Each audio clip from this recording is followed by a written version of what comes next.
Another day, another research note from Morgan Stanley on Tesla, this time focusing on advertising, new products, and a difficult economy. And don't forget, if you guys would like more content, check the links in the pinned comment. I'm posting exclusive content for my Twitter subscribers. In addition, also still posting exclusive content available only on Patreon. So check the links below if you'd like more content. Stock rating overweight.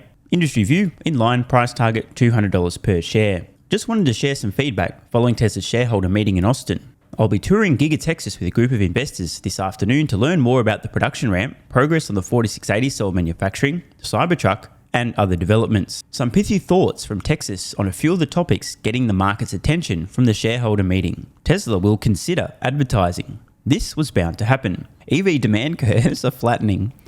Thus begins the mixed bag from Morgan Stanley. By the way, guys, I posted a bit of a deep dive into my thoughts on Tesla and advertising, which are unchanged. You'll find those available exclusively to Twitter subscribers. I think the video clocks in about 15 minutes, something like that. It is not EV demand curves that are flattening. The entire automotive market is cyclical. The shit's currently hitting the fan economically. People can't pay their mortgages, interest rates have gone through the roof. People are delaying big ticket purchases, including automotive. For some strange reason, Morgan Stanley and many other supposed experts are misinterpreting this as a slowdown in electric vehicle demand. It astonishes me. We're mid-2023 now, and these folks actually think the demand for EVs is slowing. Now, of course, I could look like a moron in a few years' time, or Morgan Stanley might appear to be morons in a few years' time. It is my very firm belief that we are going to see a surge in electric vehicle production and sales globally in the next few years.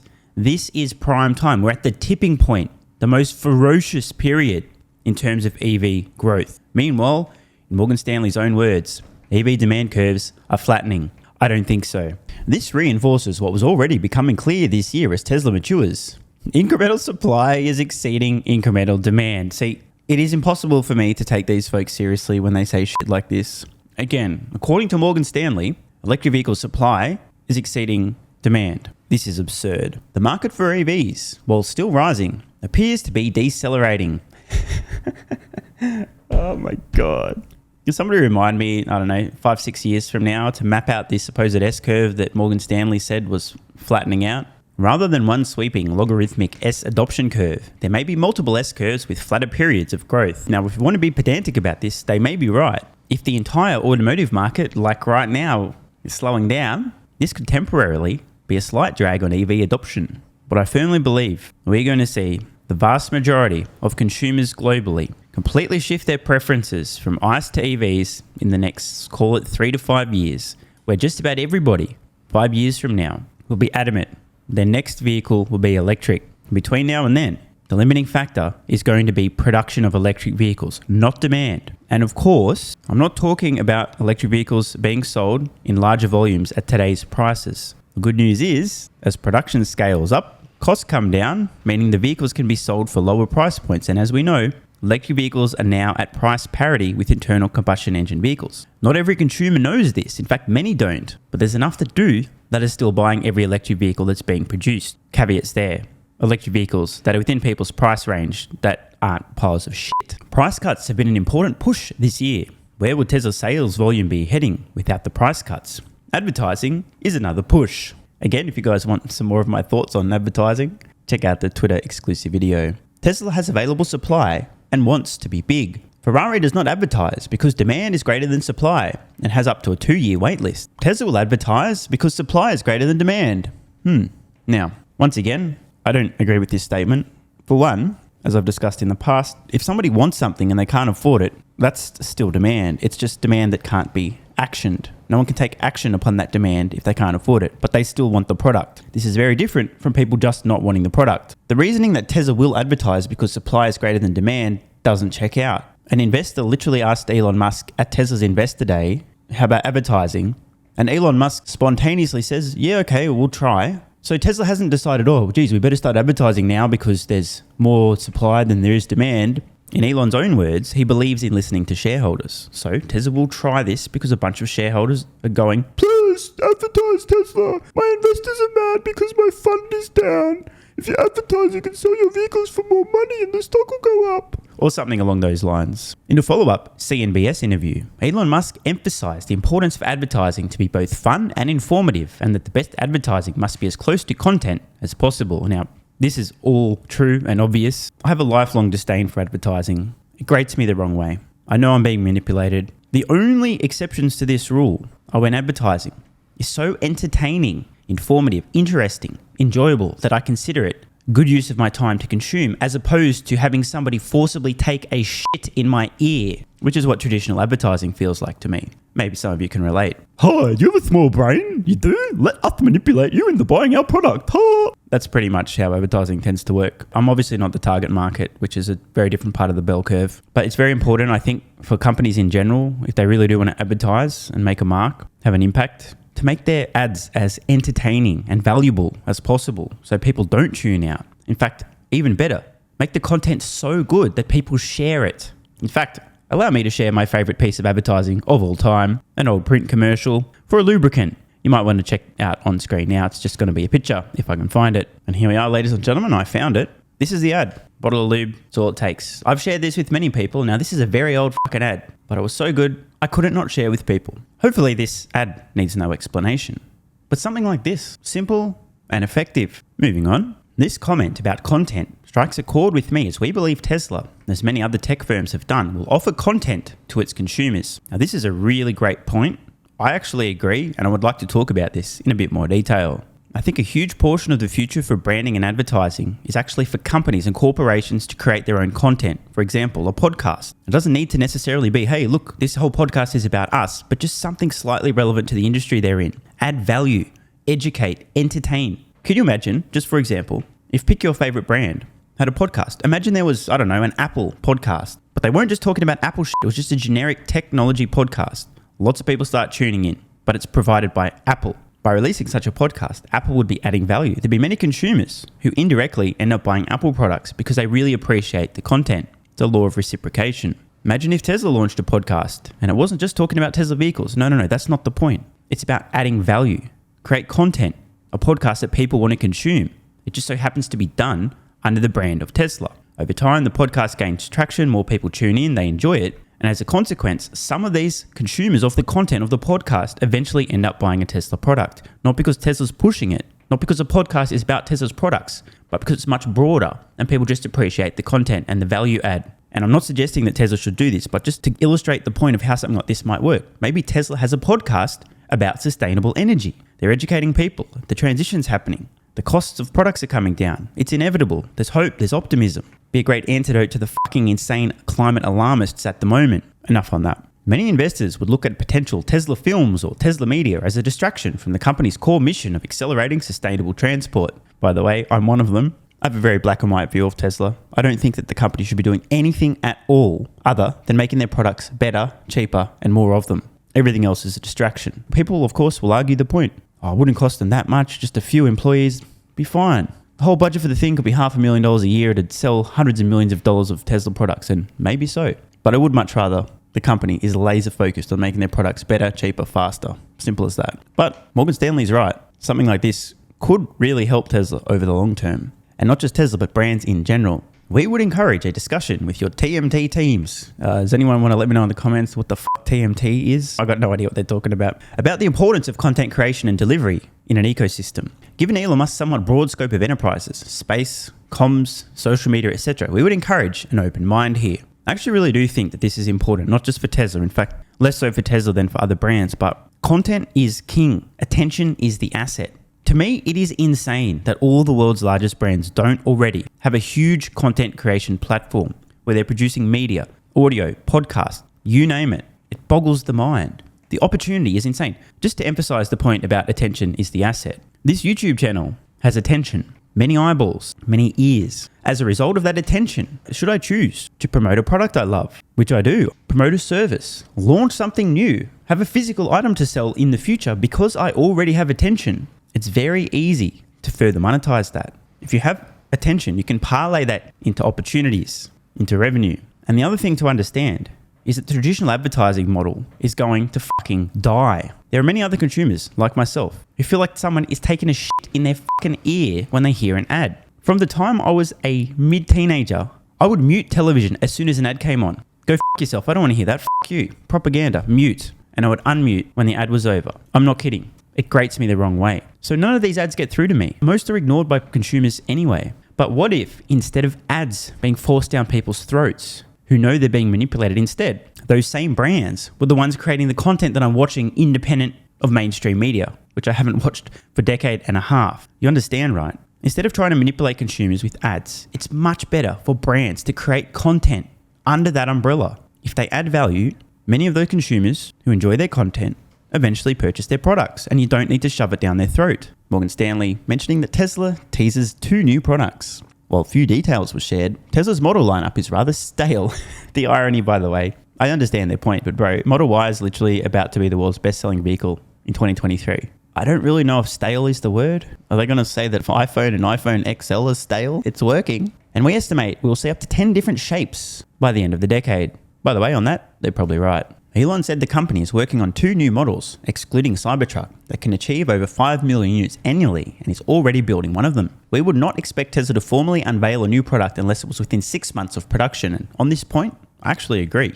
Unlike the past, where there were far longer lead times between unveiling and start of production. So, why does this make sense? And it does make sense. The Osborne effect. Many people today who are thinking about buying a Model 3 or Model Y, they hear about a next-gen Tesla vehicle that's going to be 35% cheaper and comparable in terms of features and functionality, will think, fuck it, I'll just save the money. I'll buy the next-gen Tesla instead. It'll be almost as good and significantly cheaper. Now, not all consumers will think like this, but many will. And so it's in Tesla's best interest not to announce, obviously in general terms at investor events, they can mention they've got new vehicles coming and blah, blah, blah.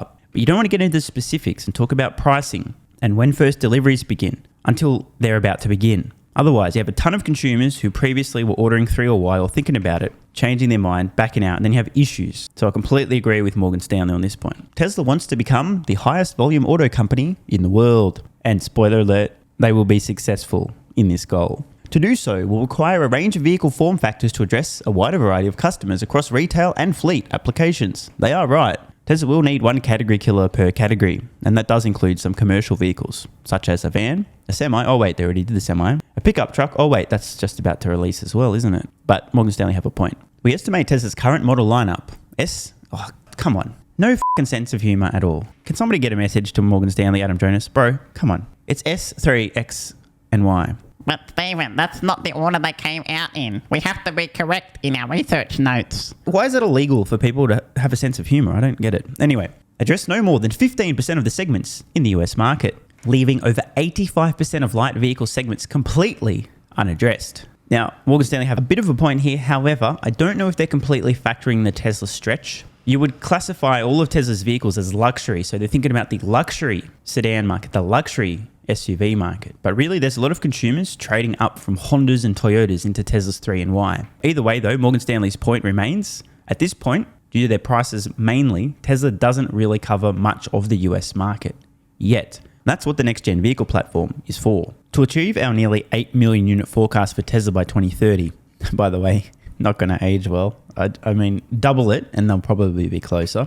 Please keep me accountable on that one. Happy to put that on the record. In 2030, Tesla will absolutely do closer to double Morgan Stanley's estimate of 8 million than they will to Morgan Stanley's estimate of 8 million. We have assumed the company offers a compact crossover, Model 2, multi-purpose vehicle, a range of pickups, purpose-built final mile van, purpose-built rideshare megacity vehicle, and a range of SUV and heavy-duty vehicles built off the Cybertruck platform. At the same time, we would expect Tesla to offer lower volumes of experiential/ultra-high performance sports cars. Well, we kind of know about the next-gen Roadster, if it's ever released. So yeah, that's obviously on the cards. But I don't think Tesla's going to have multiple flagship, high-performance, low-volume sports cars. Where do you go after Roadster plus cold gas thrusters equals a 0 to 60 time of about 1.1 seconds? What's the point of trying to do anything other than just have that? Elon predicts a difficult 12 months ahead for the economy. Just one CEO's view, but Tesla has unique real-time information on demand for big-ticket items. They're right. Tesla's vertical integration also gives it a unique insight into the global economy. We think the most deterministic metric for Tesla's share price this year will be the auto gross margin output. They may be right. Investor expectations around gross margin have widely vacillated this year. Following Q1 results and Elon Musk's comments about being willing to sell products for no margin upfront in order to capture lifetime value, there has been ever greater uncertainty. But we think the slowing economy may be underestimated as a driver for Tesla's price cuts, which we expect to continue, an increasing downside skew to gross margin. Enter the clown show. Our 12-month bear case for Tesla is $70. If you guys need me to refresh your memory, I believe in 2018, Morgan Stanley's bear case for Tesla stock split adjusted was 67 cents per share. I really think they're just taking the piss with this. But hey, stranger things have happened. Actually, have stranger things happened? I'm not sure they have. While we do not ascribe a specific probability of the stock reaching this level over the next 12 months, given the volatility and heightened uncertainty around the macro, we are prepared for the possibility our covered auto stocks approach bear case levels this year, including Tesla. We are also prepared for the stock to recover to our $200 target within 12 months as well. Tesla is a volatile stock in a volatile industry, in a volatile economy, at a volatile time. All true. This will put the absurdity of their $70 price target in context. We note that on our current forecasts, at our $70 bear case, the shares would trade at 15 times 2023 EBITDA and 27 times 2023 PE. In other words, so absurdly cheap that it would defy belief. Of course, anything could happen, but I will be very, very, very surprised if Tesla gets anywhere close to $70 over the next 12 months. And as I mentioned earlier in this video, if you guys would like to hear my detailed thoughts on Tesla advertising, which remain unchanged, check out the Twitter subscribers only video I posted earlier this week. Athletic Greens AG1 has given me a massive, meaningful boost in energy, allowing me to do a lot more every day, including using my brain more and using my body more. I highly recommend you guys and girls check it out. Athletic Greens AG1 is an excellent way to fill in nutritional gaps. It's got 75 high-quality vitamins, minerals, and whole food source nutrients, plus prebiotics and probiotics and digestive enzymes and adaptogens to help you deal with stress. Plus, if you click the link in the pinned comment or head to athleticgreens.com/SMR, you can get yourself a 1-year free supply of vitamin D3 and K2. But don't take my word for it. Here's what some of you guys and girls have to say. AG1 has changed my life.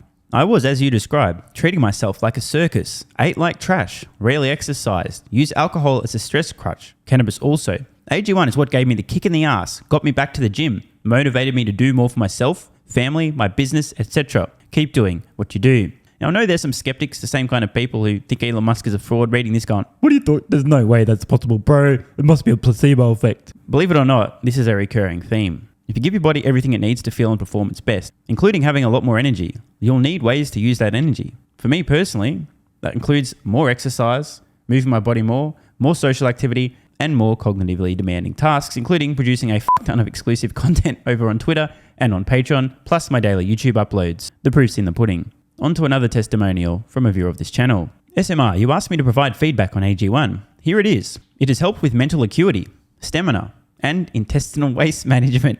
Can't read between the lines. It certainly helps with regularity and digestion. That's what the digestive enzymes are for. It has also dramatically reduced my cravings for sugar. You guys need to stop eating sugar. It's fucking poison. I'm 50, 5'9", and overweight, aka a fat motherfucker. I think that's a technical term for overweight, isn't it? Is it fat motherfucker or obese? I can't remember. I average 100 hours a week in the West Texas oil fields as a safety supervisor. Jesus Christ, dude. No wonder you're struggling to keep your weight under control. 100 hours a week. Brutal. It has helped me lose weight.